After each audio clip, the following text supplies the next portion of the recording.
There's a whole lore about dreaming. In fact, Sigmund Freud wrote a book called The Interpretation of Dreams, which many people think is the foundation of psychoanalysis.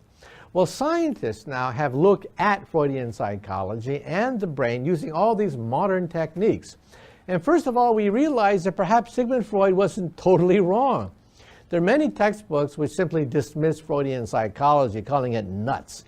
That is nothing but the sexual fantasies of a repressed Venetian scientist of the last century. But now we realize there's more to it. First of all, the unconscious mind. We can actually see the brain in motion. And we realize that much of the activity is totally unconscious, just like what Freud predicted. And Freud also said there is the ego, the id, and the superego, that we are in a constant battle with our desires and our conscious.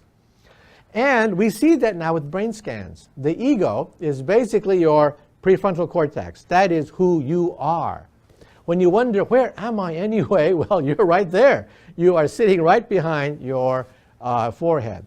And then your desires. We see the pleasure center right there at the center of the brain.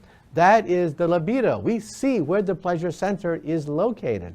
And then your conscience is right behind your eyes.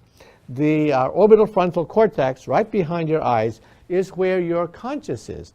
And so we actually see that in motion. If you were to see a chocolate cake, you would see these three parts of the brain going zippity back and forth like a ping pong ball, because you're constantly debating the pleasure of eating a chocolate cake versus how fat you're going to become and all the sugar and the calories that you don't really need. So we see the beginnings of Freudian psychology coming out of brain scans. And now, dreams. Freud had a whole collection of interpretation of dreams. Scientists have looked at and said, nonsense. Now we understand the physiology of the dreaming process.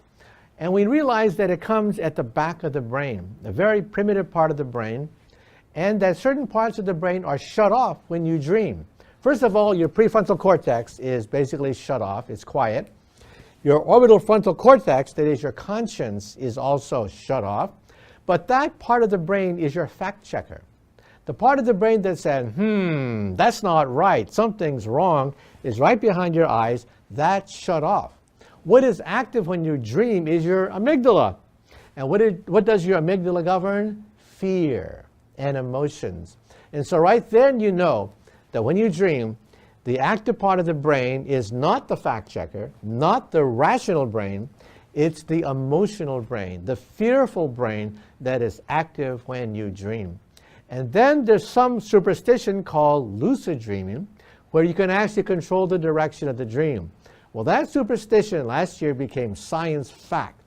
At the Max Planck Institute in Germany, they were able to show once and for all that lucid dreaming is testable, reproducible, it is real.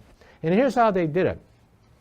They took a person who was about to go to sleep and told them that when you dream, clench your right fist and then clench your left fist. Now, when you dream, you are paralyzed. You cannot move when you dream. Otherwise, we'd be able to carry out all sorts of horrible things and destroy ourselves. So we are paralyzed when we dream. But when this person went into a dream state, you can clearly see that the brain initiated orders to clench your right fist and your left fist.